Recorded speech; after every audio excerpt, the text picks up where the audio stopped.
Hello,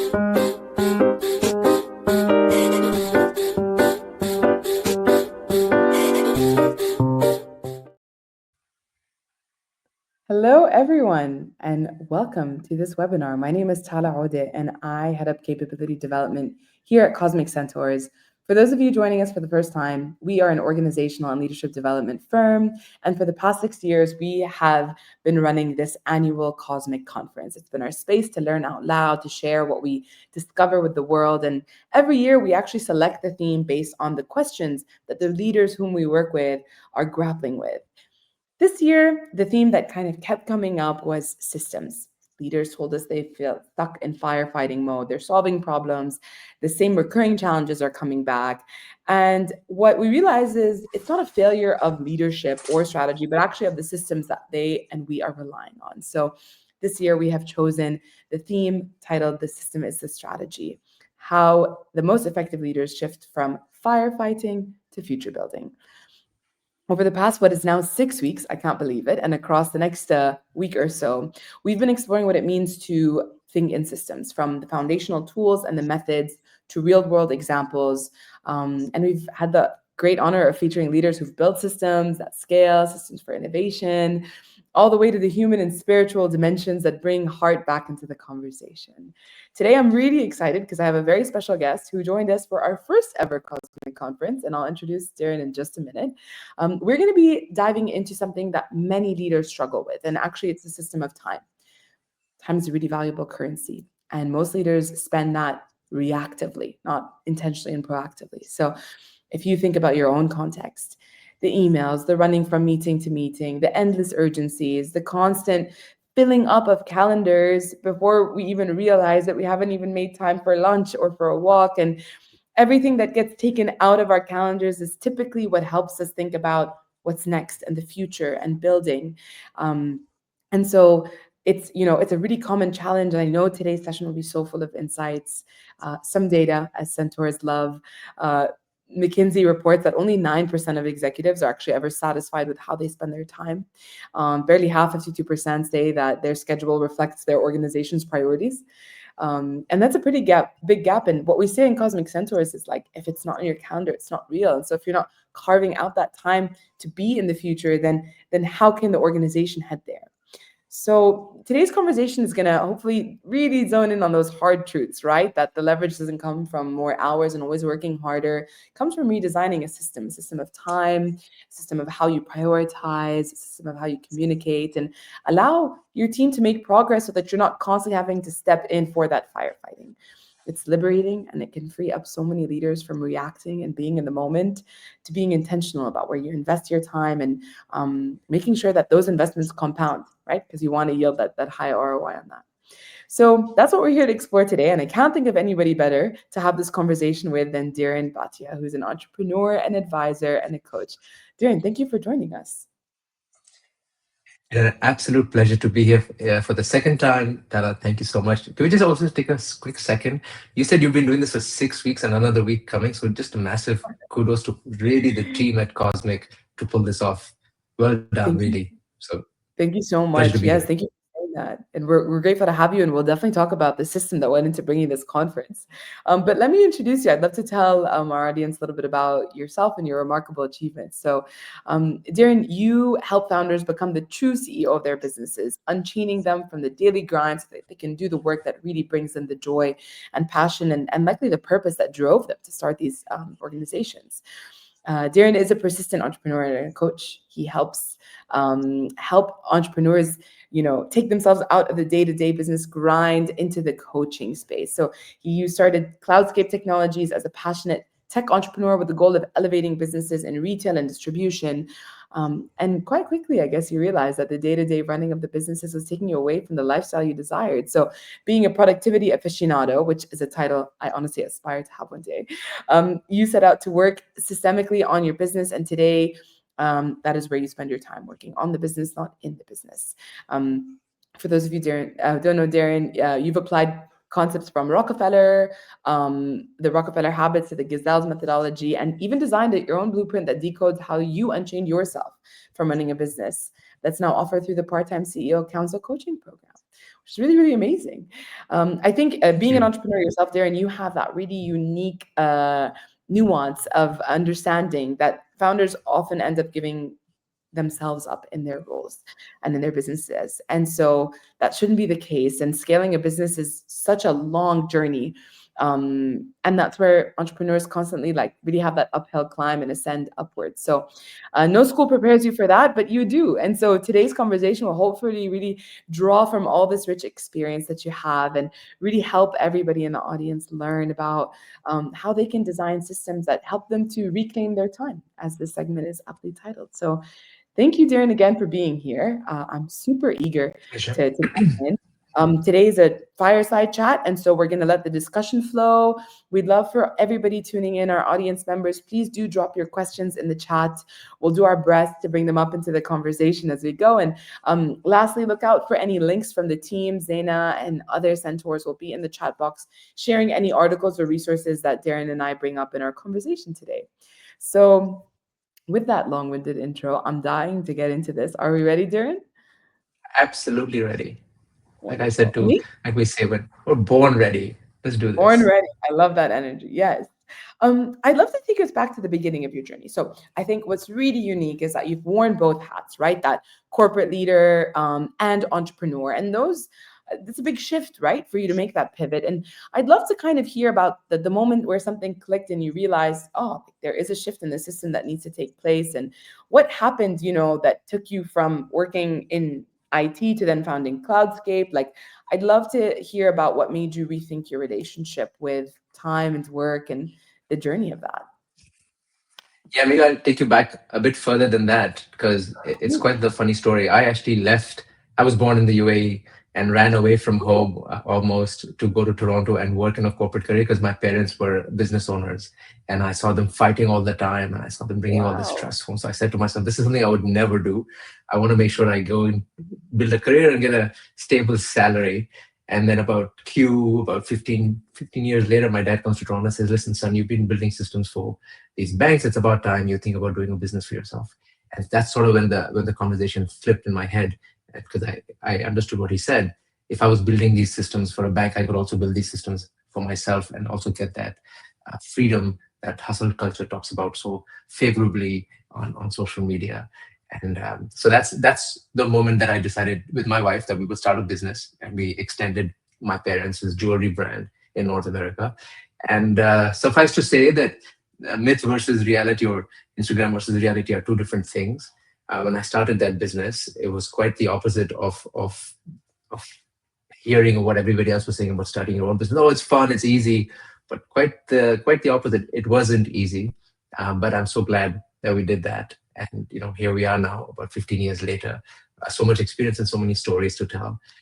But really, the idea was if I could do it for a corporate career in my corporate career, I could certainly do it for myself.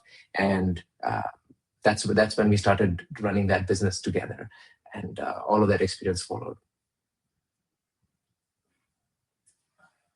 Beautiful. Thank you for that. Actually, I resonate as the daughter of two entrepreneurs. I think like it's such an interesting perspective to see your parents growing and building businesses. Wonderful. And I'd love to kind of hear about then your journey into the part-time CEO. Like, where did that mindset shift come and kind of what was the starting point there? Yeah, so just going back to that story, when we started the retail store, it was my wife and I. We spent about 4 years figuring out how to run a business together. We were also newly married.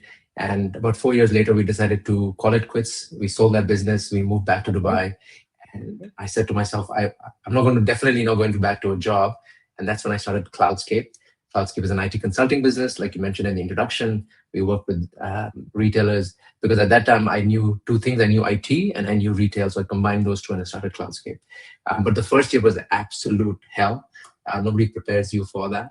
Which the nice thing though is when you're that deep in the mud, you start looking for help. And I met my coach Varsha, and she's the reason why I've been able to learn from her, learn the Gazelle system, apply that in my business. And now I coach other entrepreneurs on going from being a full-time founder to becoming a part-time CEO. And the point of becoming a part-time CEO, it isn't that you escape your business completely, because you're never, if you're a founder, you're never going to be able to completely get away from your business, because that's just in our DNA. It's something that we love doing. We love solving problems. But becoming a part-time CEO allows you to get the understanding that you need to put systems in place. You need to put people in place that run those systems so that you can focus on bigger and better things. And that's really the sort of the methodology that we talk about, the understanding that we talk about. In becoming a part-time CEO is applying the right systems, being strategic about your time, and working on the right things. Because as founders, we want to work on everything. And I usually say that founders suffer from two very major conditions. One is FOMO, which is fear of missing out, and the other one is SOS, which is shiny object syndrome. And so these two conditions together are lethal for any founder. And it's about making sure that those two conditions, if you will, stay at bay. Because when you become strategic about time management, you start to understand that you can't be everywhere and you can't be doing everything, even though we'd love to do that. Totally. I really relate to what you said about SOS and FOMO. I think like we talk about it at Cosmic Centaurs in terms of how we can help for our CEO and founder Marilyn, keep her out of some of the weeds. And she's like, but don't take me off this project. I love this project. This is the joy of. She's like, take something else off my plate. So I think it's how to strike that balance in between what we can um, build systems to kind of relinquish, like take off our plate, but also at the same time maintain what does bring us joy, even if that doesn't look like the same thing for every founder, right? um, Thank you for that. I love Maybe, yeah. No, I was just going to say, I love what you said about joy. And I think as founders who want to become part time CEOs, there's this journey map that we all need to keep in mind. It's about going from being a founder to becoming a CEO and then to becoming a part time CEO. And in order to get to that CEO, you have to understand that the things that gave you joy when you started the business can no longer be the ones that are giving you joy. We need to go find other sources of joy and give everything else to our team so we can actually move on to bigger and better projects, and not even necessarily projects, but areas where our business needs us to be the CEO and not the founder. Yeah, beautiful. Thank you for that. That's a really important, I think, um, journey to go on and to map. It sounds like you've done a great job at kind of sequencing that to say that when you start off as a founder, you're in that garage phase, right? You're building, you're dreaming, you're creating, you're getting your hands, like you're rolling up your sleeves, you're diving in. And then at some point you have a shift. I'd love to hear about your system. How did your system evolve when you navigated that journey, and kind of what did you change in your systems when you made that transition?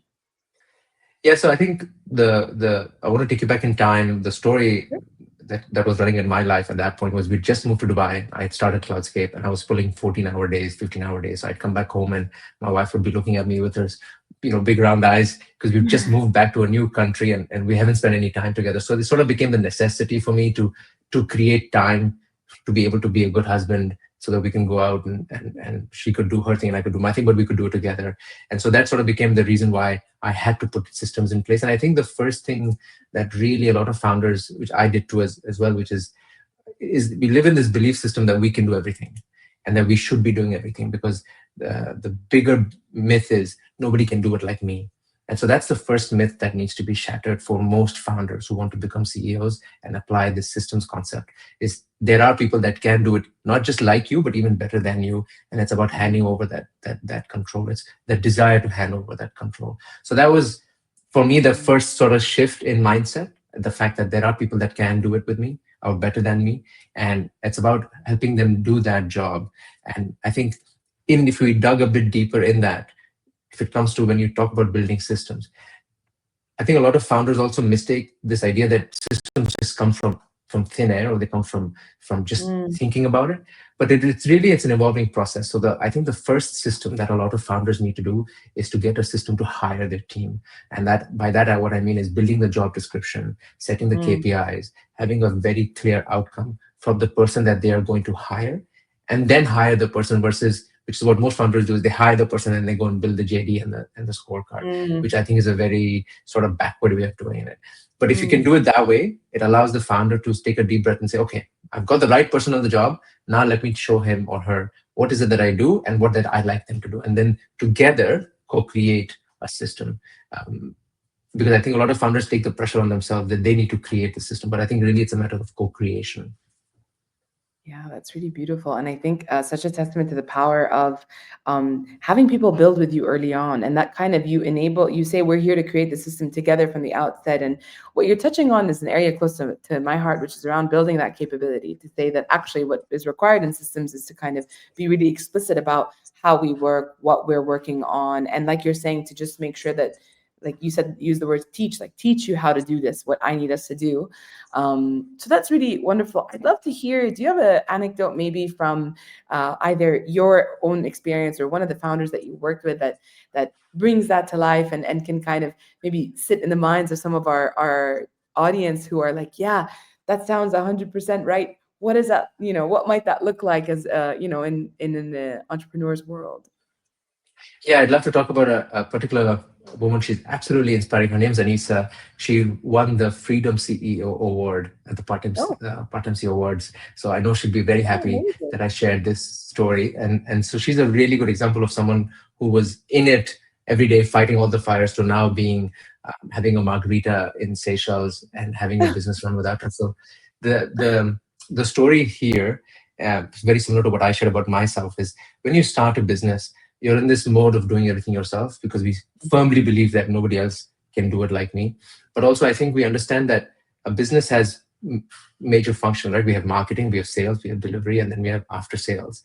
And as a founder, we're sitting in all these seats. And so the conversation that Anis and I talked about was, how do we get her from head of all these departments into the CEO role? And in order to do that, you really need to be able to describe and create a very clear outcome for each department. You say, okay, for marketing, this is what I want the marketing department to give me as an outcome. And then we start looking for people that can help deliver that outcome. And then we go do this systematically towards all of the other departments. And that sort of is done to make sure that the founder can actually elevate from the head of department position and then go and sit in the CEO chair. And that's the journey that a lot of founders struggle with, because they get so caught in the day to day. But it's about taking that zoomed out view and saying, hang on a second, my role here is to go from being a founder to a CEO. And that's the journey I need to make. And the Mm, faster I can make that, the better I can get at doing my role, and then better I can equip my team to do their job. But if I've fallen in love with just sitting in the founder's chair, it makes things very difficult for everybody. So yeah, it's absolutely possible. And it may take a year, it may take 2 years, but really that's the journey that most founders need to be doing, not fighting the everyday fires, which is handling clients or delivering the projects. It's about keeping that bird's eye view of, are they actually making that founder to CEO transition? yeah. I think also what you're saying reminds me that some founders do want to stay in the founder's chair and they've put themselves back in it. I can think of James Dyson, for example, right? He went back to being in the lab. He was like, actually, I'm going to go back to being head of innovation. And so I'd love to know, in your work, have you ever met founders that say to themselves, like, there is value in me being in this position, or it like maybe found it very hard to make that transition? And what do you think it was? What is the mindset like that we feel we hold on to? um One of them is like, what is it that you've observed keeps founders in that space of ideating and innovating and wanting, like you said, SOS or FOMO? Yeah, I love your question, Tala. So I think there's two parts to this question. One is, not every founder is destined or designed to be a CEO. Some of us Right. founders love doing the creative work, but hustle culture, Instagram, social media, news articles will romanticize that we need to become a CEO. And so in that, there is this sort of inner battle that's happening, because most founders have imposter syndrome. We think, oh my God, I don't think I can be a CEO. I don't know if I want to be a CEO. And so your question touches upon that nerve to say it's okay to not want to be a CEO. You're absolutely Mm. okay to go hire a CEO and you continue being the chief idea officer or the chief vision officer. I'm part of something called BNI, which is a networking organization. And Ivan Meisner very famously hired a CEO very early on. He's a chief visionary officer. He's the face of the brand. And I think on that second point that I was just talking about, founders also think that if they're not the CEO, they don't become the face, or they don't remain the face of the brand, which is not true Mm. either. So it's Mm-mm. about dispelling those two myths. It's okay to not be a CEO. And second, you will not be the face of the brand if you're not the CEO. You can be the face of the brand while still remaining the chief visionary officer, the chief idea officer. Beautiful. Thank you. We got a question from the audience. Mariana asked a very similar question. So thank you for answering that, Darren. I know she was also curious to say, like, have you experienced the cases when founders don't want to have their profile of the CEO and delegate this? So I think you answered that beautifully. Thank you. It's great to see that our audience is super tuned in and engaged, and hopefully we'll have more questions to come. I love this notion that you have of like a great business shouldn't need the founder 24/7, right? Like, as in, we design a system that essentially not renders us obsolete, but allows us to step away and trust that things won't break and completely fall back. That's what so many leaders, CEOs or otherwise, really experience. Like, as in, if I'm not there, everything seems to crash and burn. I love that you say that actually a great organization, a great business means that you're not needed. So I'd love for you to tell us a little bit about that. What does that look like for you and some of the founders that you coach? What are the elements that make that system work without the founder or the CEO in the room all the time? Yeah. Can I maybe just take a step back and Sure. address something that's in my on my mind with regards to system? We were talking about this off air. I think a lot of us founders have this romantic idea of systems being perfect and the fact that they're Mm, going to be absolutely unbreakable once they put it in place. But the truth is, I think all systems need to be agile and flexible. They are going to be broken. They are going to be tested, and that's when you, the CEO, comes and says, I see this to be broken, let's fix it and let's optimize and let's move on to the next one. mm, But it is foolish, I think, in many ways for us CEOs to believe that systems won't break. So to answer your question, if I can, and this is maybe an analogy will help, is us CEOs, we wear multiple different hats, right? One day we're mhm. sales head, and then the second day we're Sure. the marketing head, and the third day we're the delivery head. So if we were to look at each of these functions and wear the hat for that particular department and think about how we can systemize this and then take that hat off and then put the next hat on and systemize the second department and the third department, knowing fully that we are going to have to come back to the first department and optimize. So it's this idea of the seven hats that we keep putting on and taking off.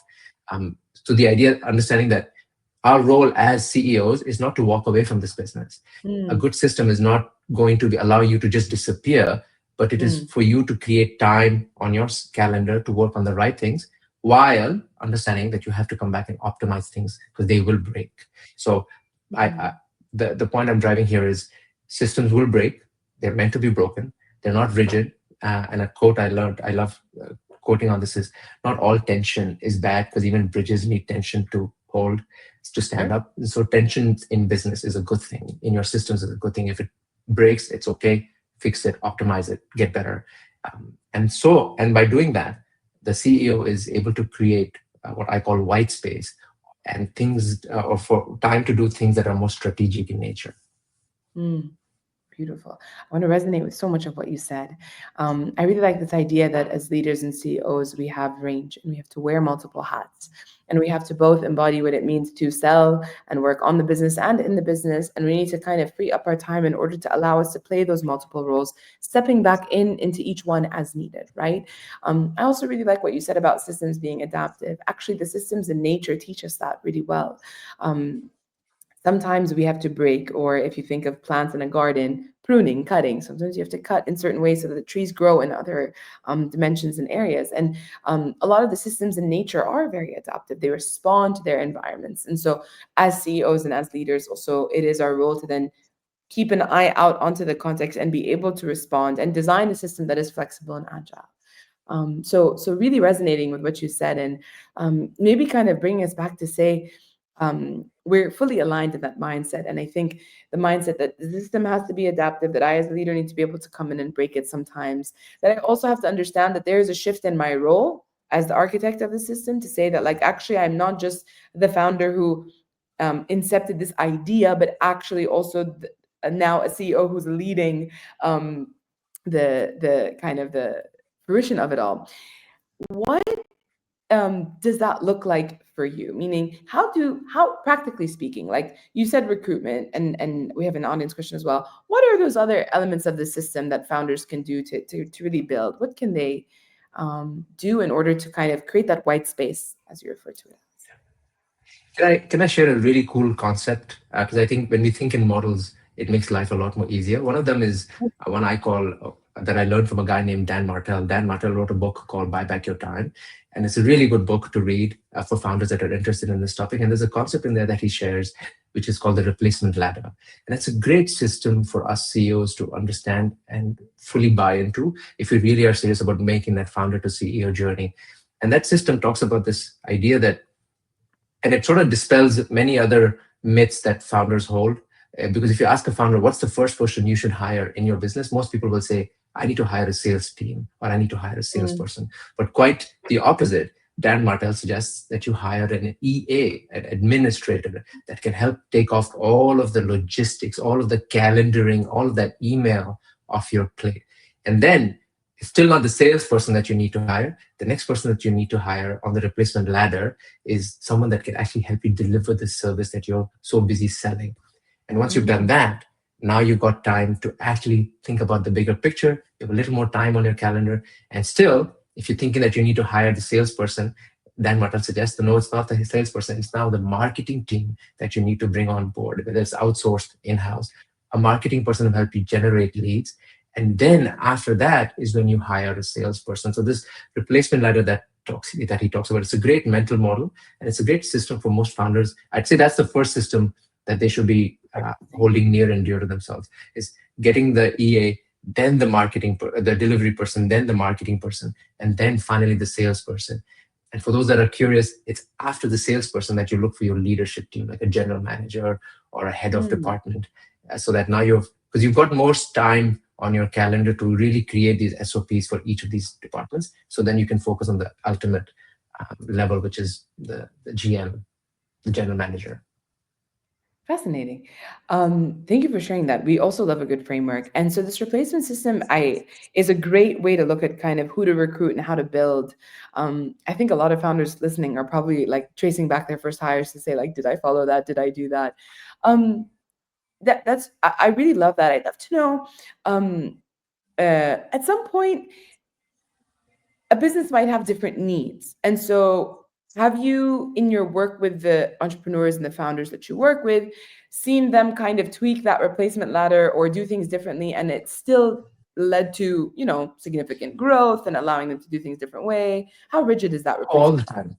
No, all the time. And I think as much as it is a system, like I said earlier, it's meant to be tested, it's meant to be broken. Mm. And it's not a set path. It's not that it's either this or nothing. It's a give and take relationship. And I think when I started Cloudscape, that's the first thing that I did. I went and hired a salesperson. But I quickly realized that salesperson actually became a bigger liability than an asset because I didn't know what I was selling. And so having him tag along with me was becoming even harder for me. So I think it's about experience and understanding that it's okay that if we've gone one way, but it's okay to course correct and Mm. fix along the way. Yeah. So I'd say that to answer your question, it's absolutely okay. Growth is never the same for most businesses or for two businesses. It's very different. Wonderful. And that framework, is that something that you would kind of say that? So it seems to be like it is a great business framework for recruitment. What else is a common, let's say, trap or systems kind of like gap that you see that entrepreneurs don't take in order to grow effectively and reclaim their time? So hiring and building the right team.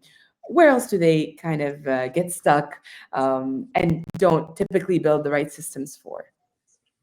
Yeah, so I think, as much as that replacement ladder talks about hiring and recruitment, it's also about making that white space. And Mm. the one big thing is bringing an EA on. And my life changed when I brought an executive assistant on.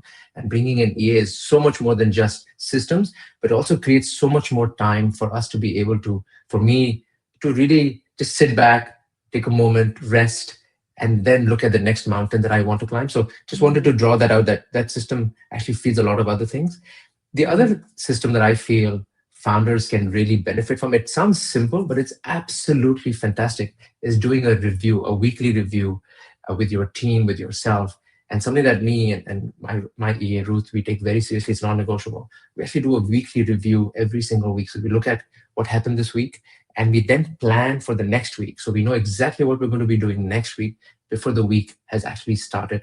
Because what happens once the week starts, the week takes over, and then the week happens to you as opposed to you happening to the week. So a weekly review is something that a lot of founders should absolutely make time to do. And it's so simple, and it really just sets things in order. It gives you clarity on what you want to be doing. Because working on the business is a desire that we all have, but a lot of founders struggle with figuring out how to. And I think the weekly review is one of those very subtle hacks that we don't get talked about. Is absolutely not something that a lot of people talk about, but changed my life, and it's changed a lot of the founders that I work with as well. Yeah. Love that. I think you're taking us into a beautiful space that I want to explore together, which is all around like the rituals that we design that help us be really deliberate about where we're spending our energy and our organization's energy. This weekly review reminds us of some of the rituals we have at Cosmic Center. So we have a daily stand up, and we're a team of a decent size where we still run these all the time. But our Mondays are dedicated to weekly planning. And actually, if you look at a work week, taking an hour to plan on a Monday is just 3% of your time, but that 3% can actually unlock so much. And I think it's so valuable.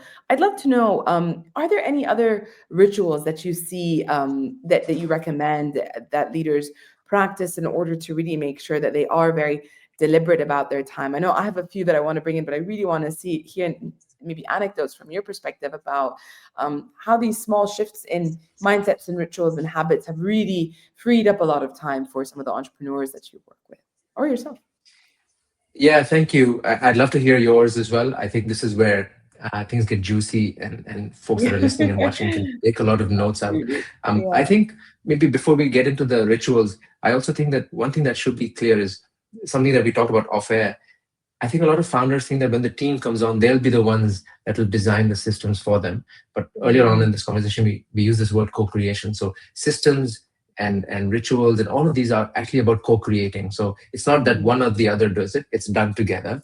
And if I did it with my team, it also gives the team the permission to behave the way I'd want them to behave. Because I think if I was to behave one way but say something else, I think teams get mixed messages. So just wanted to make sure that all of us remember, people that are watching and listening, and for me as the reminders, we continue to model the behavior that we want in our teams. So in terms of rituals that really work, I think talking from taking from Vern Harnish's system, the daily huddle is absolutely a phenomenal ritual to put in Mhm. place. It's a very quick 5 minute stand up. What worked really well, what needs to happen today, and where are we stuck, whose help do we need. And I know my coach Varsha is very particular about this, is it should not be more than 90 seconds per person, at that Mhm. tight, that sharp. Because I think what happens with daily huddles is that most people do one, but it ends up becoming an operational conversation. Oh, then we had this problem and then we had that problem. But a good daily huddle is 90 seconds per person. What worked, what needs to happen, and whose help do we need to get unstuck. And that's a really good ritual to put in place. And that's not necessarily an ops call, it's more just a update. And why I think that's important is a lot of the knowledge with small businesses and founders, it's with them. A daily Mm. huddle actually allows that system to that information to traverse down the pipe. So if my team knew what my priorities were for today, it allows them to adjust their own priorities as opposed to going in different directions. So we all pull in one direction. The Mm. second ritual on the back of that is a weekly huddle. So a weekly huddle, typically done towards the end of the week, is where you debrief with the team. What did we do really well this week? This worked really well. What were some of the blockers? What didn't happen? What should have happened? And how can we Mm. make this better? And so that again allows the team to readjust and course correct. And then finally we have the monthly huddle, which is where we look at the whole month and the in review. We say, okay, this is what was supposed to happen, and this is what happened, and we look forward and we say, okay, what do we need to do next month?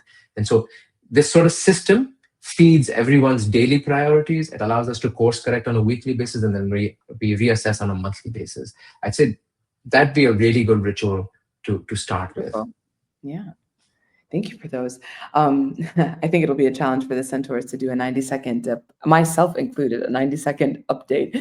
Um, Ours are quite thorough, but I think it also depends on the nature of the work and also the size of the team. And many really resonate with also the need of like a weekly, like to be explicit about your priorities, to say that this is my priority for the week, and for others to get a sense of, okay, great. So then how can I adjust, and how can we all take a little bit, give a little bit, maybe support on this priority, allocate resources effectively. All of that is necessary. Can I Some of the can I rituals just that, share something? yeah, please. Yeah. Sorry, I wanted to pick on something you said because I find this to be such a common thread. Like you said, I Yes. don't think we can finish in 90 seconds. And I think this is something that almost every founder that I work with has that same belief system. And it's about decoupling an operational. It's about understanding that you can decouple the operational update from the daily Mm, huddle. And so a lot of the founders that I work with, I will usually tell them to keep the huddle really tight and really sharp, simply because when a huddle tends to get longer, people come into the huddle with this notion, oh my God, I'm going to be here for another 15 minutes, I'm going to be here for another 20 minutes. So they lose mm, interest in the huddle. mm, Whereas the huddle is really ship shape, tight, concise. And mm, most founders are more than welcome to actually create a second call right after the huddle, where they can actually go into the operational side of things, talk about some of the more, dig deeper into the challenges that someone's having. So I just wanted to put that out, that it's a yeah. very common thread to pull on. And if a huddle is done right, and if the facilitator can do a good job of keeping it to 90 seconds per person, it just keeps the team energized and said, yeah, I love this call. It's so quick, it's so sharp. And the idea of the huddle also is to motivate the team, energize them, because they're all coming into the day, thinking, oh my God, there's another day today. I got to do so much. There's so much work on my plate. And so a good daily huddle also does the function of energizing the team. So yeah, I thought I'd just make that clear. Yeah, for sure. And I think also the role of the leader then is to be able to actually zoom out, take themselves out of the day to day, and to say, actually, these are the priorities. I can see it from a higher perspective, and so that's really great. I want to add to what you're saying around being deliberate about your time and your cadence. I think from daily huddles to weekly operational check-ins, there's so much that we can do, but often we see that it's quite we fall into a reactive state where we forget that actually we have complete ownership in so many ways of how we organize our organization's time, especially as a leader, our team's time. So one of the resources that our team will drop in the chat is a cadence worksheet that helps leaders say, okay, well, we need to develop a rhythm and a cadence. And actually the compounding effect that we talked about earlier happens when you're really disciplined about really ordinary things regularly. And that includes, if we say we're going to meet to review something once a month, to have that review, to be disciplined about that check-in. And I think also one thing is a mindset we've worked with some leaders and helped them see is that not everything is a meeting. A lot of times what goes into your cadence can be an update. It can be an asynchronous update. It could be a dashboard. You could design a system that helps this coordination and flow of information to be better. And I'd love to know, what are some of the maybe low, like I don't low time investments that you've seen leaders make? So what are some of the things that we can do that are no longer meetings that can help a leader carve out that white space, or can help a team kind of operate a little bit more effectively that isn't yet another meeting in the calendar? Yeah, thank you for that. So great insight from you. And also, the question that you asked was such an interesting question. If I were to zoom out for a second, I think a lot of us founders, we love this idea of systems. And so we get so intertwined with the idea of systems that we forget why we're putting this in place in the first place. So I just wanted to take that zoomed out view for a second and talk about outcomes. If we were to start from outcomes and work our way backwards, life is very different. So the systems, the meetings that we're so insistent upon, no, it can't be a meeting, it has to be an email, it can't be an email, it has to be a meeting. I think all of these will sort of unravel themselves if we start with the outcome first. So having some Mm-hmm. sort of outcome first focus with some numbers on a dashboard, even if it's as simple as how many leads did we talk to, how many proposals did we send out, how many conversions have we had this month, if you're talking from a sales perspective. Even just watching those numbers with your team can really dictate what systems and what conversations need to happen in place. So outcome first, systems then is sort of the model I wanted to leave on the table for our founders listening and watching. Yeah, beautiful. I love that. And actually, little bit of a tough question here from our audience, but kind of relates to this idea of like with the outcome in mind. Um, it's a question for you, Darren. What would you change? What would change if you designed your business, knowing that every system would eventually break? It's a really deep question. What would change if you designed your business knowing that every system will eventually break? And I'm curious if that impacts the outcomes that you're referring to also. Yeah, I love that question. I actually quite enjoy this breaking process, and I'll tell you why. Because it's something that I made peace with very early on. It's the kind of game we play, and there's two kinds of games, and some really good books on this. One of them is called the Infinite Game, and so it Mm, talks about this concept that you're either playing a finite game or you're playing an infinite game. A finite game is a game that we're all conditioned from a very early on age to play. someone has to win, someone has to come first, someone has to be beaten. But in Totally. business, and going from being a founder to becoming a part-time CEO, we have to fall in love with playing the infinite game. And the infinite game is that there is no winner, there is no loser. The only aim of the game is to keep the game going. And so if we look at our businesses as the metaphor, my only job as a CEO, or as I make my own journey to becoming a CEO, is to keep the game going. It's to keep this business going while I'm Mm, here and much after I'm here. And so this idea that systems will break is actually a fun thing, because yeah. if I'm better than yesterday, I'm doing Yeah. really well. If I'm doing better tomorrow than I was doing today, I'm doing really well. And so this concept of infinite versus finite is sort of the flip in the narrative. So it's okay if systems break. They're meant to be broken. Yeah, absolutely. I really love that as I hope I a answered self. that question. Yeah, it's a tough one to answer, honestly. I think as a self-proclaimed systems breaker myself, um, I'm known to say that, maybe I'll just move this one piece out of the puzzle, and see what, comes together in the end. I think that there's great value in kind of really questioning why things are done a certain way, or intentionally maybe, break by design in order to rebuild and see what outcomes emerge that are different. Systems do give us feedback. We do get that back from them, be it our team, be it the performance. Like there's so much that we can read and sense as leaders to see what is and isn't working. So thank you for Can that. I, I yeah, yeah, please. can I add one more thing? As you were Sure. talking, it sort of struck me, which is again something that we founders love to do, is to add more things into the system, because the system has to be ever so complex. But the truth is, growth doesn't happen through addition; it can also happen through subtraction. So if a system is breaking, and the question was, what would I do, or how would I change if I knew systems were going to break? I'd say, great. I've probably overcomplicated the system. So what can we take Mm, away, and how can we mm, simplify it? So just a reminder that growth doesn't always have to be by complexity, by addition. It can also be by subtraction. beautiful. Yes, and that's kind of like the pruning that happens, that we as leaders, as gardeners, tend to do to cut back things and to say you'll take something away. Um, my a coach that I work with actually gave me this example of Rodin. He's a sculptor, and somebody asked him how hard was it to sculpt that, to turn, to create this out of nothing. And he's like, in fact, it was something I just took away from it. And so he actually was explaining how he had a big marble, and he didn't he didn't start from nothing. He chipped away at it. So he took something to create it. And I think that's really beautiful. We talked about a few things, so I just want to kind of name them because we're getting some questions, and I think it's also helping us. So we talked about how we as leaders, first of all, can recruit intentionally, how we can build a team and system, a system of capability around us. We talked about teaching, so training. How can we train people on what we need them to do so that we no longer do that? You talked a little bit about rituals and being intentional with our time to make sure that we are intentional about where we're putting those hours, from shortening the huddles to creating operational specific meetings.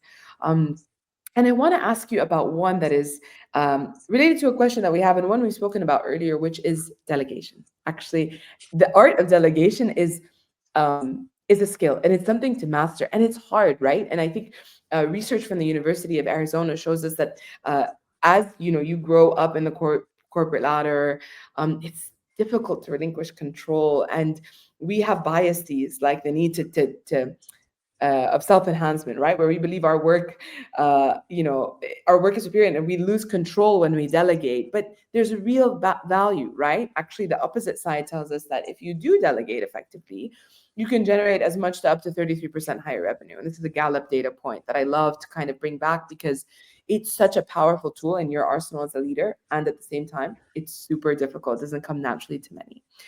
How do you help leaders with this piece of delegation? Because you talked about FOMO and shiny object syndrome, but Hadid asks, what's the hardest thing for founders to unlearn about control, or pace? The pace of work. So founders can tend to not want to give something up, and they can also tend to kind of want people to move really quickly. So I'd love to ask you about delegation within this lens. Do you have an example, or can you tell us a little bit about why it's hard for founders to delegate and what happens when they do? Great question.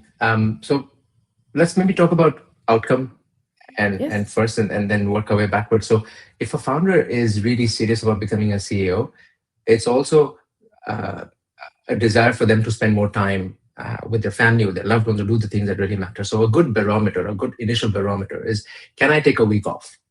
And in order to take a week off, what do I need to give to someone?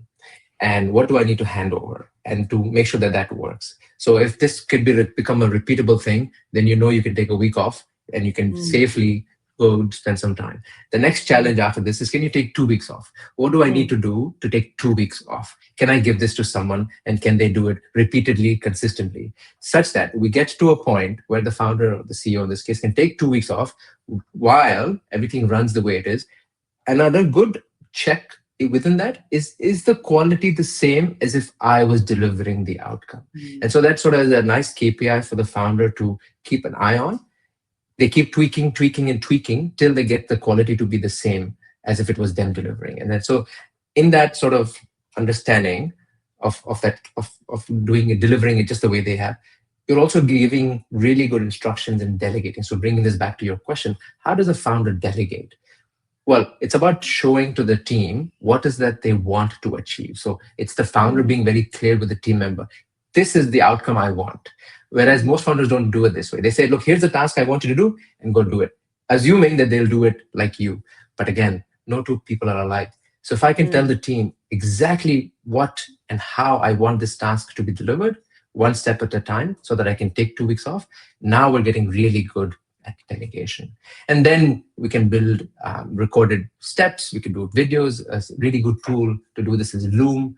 It's a mm, yeah. free tool. You can download Loom, record yourself for 5 minutes, and tell the team member, this is how I do it. This is what the outcome is. And this is why I like it this way. So now the team starts to model themselves after you. So what we're really teaching them is the way we like things, as opposed to just giving them vague instructions and saying, okay, here's, go do it. So I think a lot of founders also focus on telling them the how, but we don't tell them the what we need. So I'd Mm, say the core tenets of delegation is be very clear with the team of what the outcome is, and then show the team of how to get there through mm. steps, through videos and instructions. Thank you for that. It kind of reminds me of something that we say at Cosmic Centers, which is that you're borrowing time from the future when you spend time investing in training and delegating effectively in the present. So, if I have a team member and I want to, delegate a task or brief them on a project, or that time that I invest in delegating effectively and also in teaching, in training, that takes time. There's a lot of tacit knowledge that sometimes doesn't come from a very quick loom, where you have to sit together and observe how someone's doing something, or kind of spend time, especially if you work in a distributed setting, really like collaborating synchronously at the same time.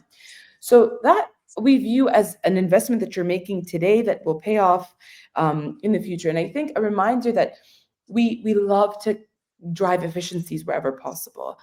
And there is also value in actually taking the time to effectively train and teach and onboard and do these things that are time intensive today, but they also mean that down the line, the system will work, and you won't have to constantly be coming back in for these things because you invested the right amount of time in the training at the outset. So, um, I really agree with you on that piece. I'd love We have to share a quick anecdote, if I yes, can, if I please. may. Yes, of course. So when I started Cloudscape, I'm a self-obsessed perfectionist. I would tell everybody I'm a perfectionist. I wear that badge very proudly. And I share this because I think a lot of other founders will resonate with this idea that, oh, everything must be done perfectly. But Mm, here's the funny thing. When I started Cloudscape, I was making mistakes left, right, and center, like every single day. I'd mess up so many things. And when it came to delegation, I would expect nothing but the best. And I would sure. expect them to be like rock stars. And so it one of the unlearnings, because someone asked me, what did I have to unlearn in order to delegate? Patience. And number two, if I can make mistakes, they can make mistakes too. And Or remember, we're playing the infinite game. We're not designed to be perfect. It's about looking at where the breaks are and then fixing them. And if we don't, we talked about being parents off chat, off air, and I want to bring that into focus, because as a parent, I don't want my child to fall. I don't want them to break things. I don't want them to get hurt. But here's the thing: if they don't fall, if they don't get hurt, they won't know where the boundary is. And so I think the same things apply to teams as well. It's about letting them fail, letting them break up the something a little bit, because what's the worst that can happen? You can fix it. Everything is figure outable. Everything's fixable. So just wanted to, yeah. we all have this obsession to be perfect, and it's a reminder that it's all right. It's an infinite game. Yes. With that in mind, I'd love to share a perspective. We talk a lot around creating psychological safety at Cosmic Centaurs, which is a belief that it is okay to make mistakes and to feel like you can speak up without being punished or reprimanded for things going wrong. And it's a concept coined by Amy Edmondson. I'm sure a lot of people are familiar with her research that she did, Project Aristotle with Google. And our colleague Marie, who I'm sure is tuning in, delivered a beautiful keynote the other day on the difference between mistakes and failure and how we learn from failure and how we as leaders can cultivate a working environment where we almost celebrate people making mistakes because you that is a moment, a beautiful moment for learning, where we take a minute and we say, you've made a mistake once. That's not a failure. If you don't learn from that mistake and you continuously repeat it, that in itself is failure. And so, actually, creating a working environment, designing a space where people can come and experiment and innovate, and they try new things and they get it done wrong, and to say that that's okay. Yes, absolutely, I agree with you. Like as leaders, it's hard because we hold typically, especially founders, they hold themselves to such a high standard. How can we make sure that we do that as well? For our teams. At the same time, how can we also say that we're all human? We all, today before at lunch, our colleagues and I were talking about the bloopers of the conference. Already we have so many.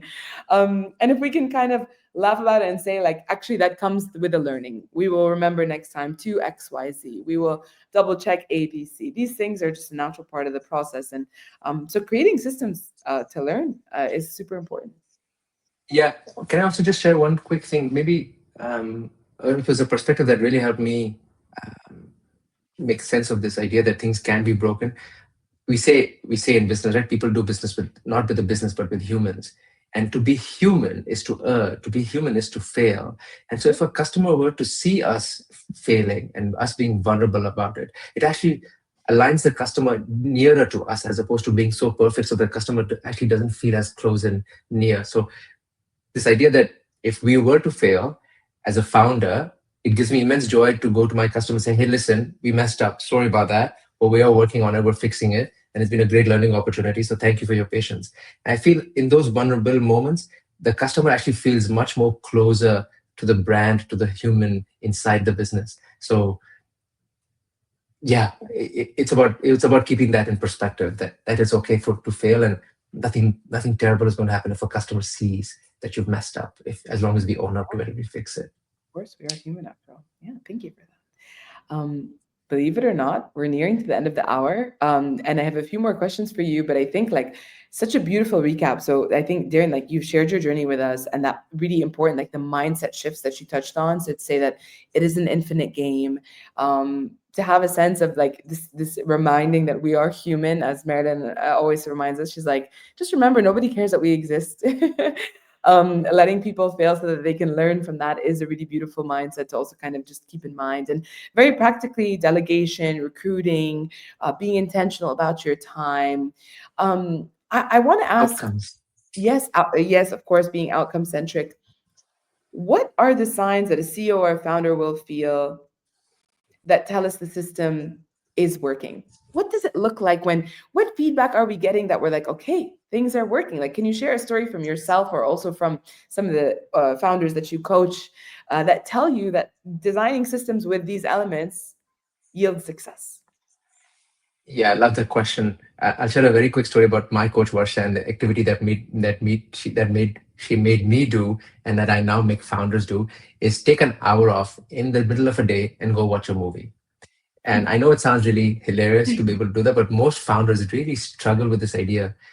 I go for a movie in the middle of a day. Oh my God, what's going to happen to my business?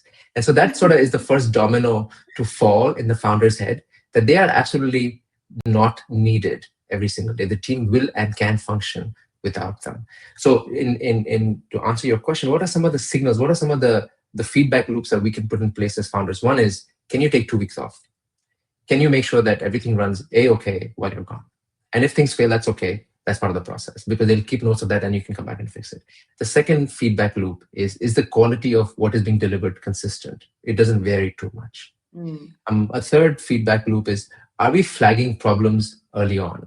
Meaning, if the team does see something failing, can they validate it? Can they check it? And then can they fix it? Another good feedback loop is, how quickly are we onboarding people in our business? So in terms of teams, how quickly, how well are we onboarding them? So is it Mm, taking 30 days, 60 days, 90 days? So the faster we onboard them, the faster we can, get out of our business. And I'd say the last feedback loop is, uh, can the team take decisions without me, without the founder? Are they empowered enough? The decision may be a terrible decision, it may be a shitty decision, but are they empowered and trusting enough to say, yeah, I can make this happen? So I'd say those are the signals or feedback loops that can let the founder know they're heading in the right direction. beautiful. What I love about everything that you shared is also that the team could see those too.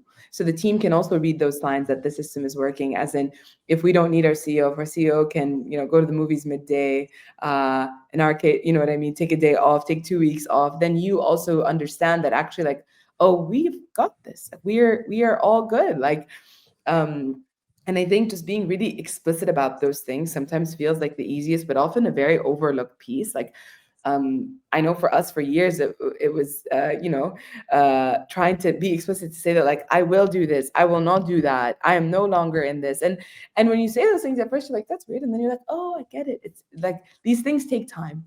And I think with all of this is to say that to see the effects of a system working requires time, and like you said earlier, iteration, and to adapt and say, actually, maybe this format of a huddle doesn't work for us, what could we do? Or it seems that this retrospective cadence is no longer serving us, can we change it? These are the small things that we can do, to make sure. But I just want to yeah, of share one quick thing if we have time. course, It's, yeah. we didn't talk about, or we did, but maybe there's one more mindset shift that I could share that I feel would be great for a founder to embody, is going from being a doer to becoming a designer. And the Mm, idea behind that is, if a team member does come to me and say, hey Dhiren, I have a problem, can you help me? Typically most doers will say, here's how you do it, here's how you fix it, now go yeah. back and do it for me. Whereas a designer might say, what do you think? How do you think we can solve this problem? So it's Oh about my, bringing them into this equation and co-creating with them. So just a reminder that thank the journey of being a founder to becoming a CEO is really going from being a doer to a designer. And whether that's designing systems, frameworks, outcomes, everything as part of that. So yeah, just thought that you. that would be a great mental model for us to remember and work with. It really is. It aligns a lot to also what we've been sharing in this conference, to say, how do you move from being an agent in the system to the architect of the system? And how can you be intentional about removing yourself and getting that the vantage point of distance from perspective, and then saying, okay, great, well, how can I then nudge, remove, trim, change? So yeah, beautiful mindset shift. And with that, I do have to take us to our rapid fire, and I actually can't believe that we're there. Um, but as you know, our rapid fire round is a really fun one. We just have a few questions that we want to kind of shoot off, and I just love some one-word answers for those. And the first one is for you to complete the sentence for us, and it is: an effective system is. An effective system is a system that's agile. It allows it to bend and sway with the winds, as opposed to being very rigid. Beautiful. Um, and I don't I'd know if I love can to. add stories to that, or is it just me just saying Yeah, quick yeah. words Please and feel free saying, to add stories. Yes, of course. yeah, no, I was just going You to have an say, example in for the that story one? being that, with my story with my parents, when I saw them doing business, they were always very rigid in how they were doing business. And when I went into my corporate career, I actually saw a lot of the swaying and the constant pivoting that allowed a multi-billion dollar organization like a bank to actually survive and compete. It's because of the agility that they have in Mm, their systems and frameworks. beautiful. So it's not going to be perfect, and it's definitely not set in stone. So it's a good system is the one that sways and bends with the wind as the wind blows. Beautiful. Love that. Thank you. What is the one leadership quality most needed to nurture systems thinking is? I think I answered this earlier. Patience, Patience. and Yes. this idea that we're playing an infinite game. Yeah. We're not. There's no race to finish. The idea is not to finish the game, but to keep the game going. So Yeah. patience. So true. Thank you. The ultimate mindset needed for effective systems leadership is. Ask not how, but who. I think a lot of us founders go from thinking, can I? Then it goes to becoming, should I? But the real question is neither of the two, but it's who. Who can do this for me?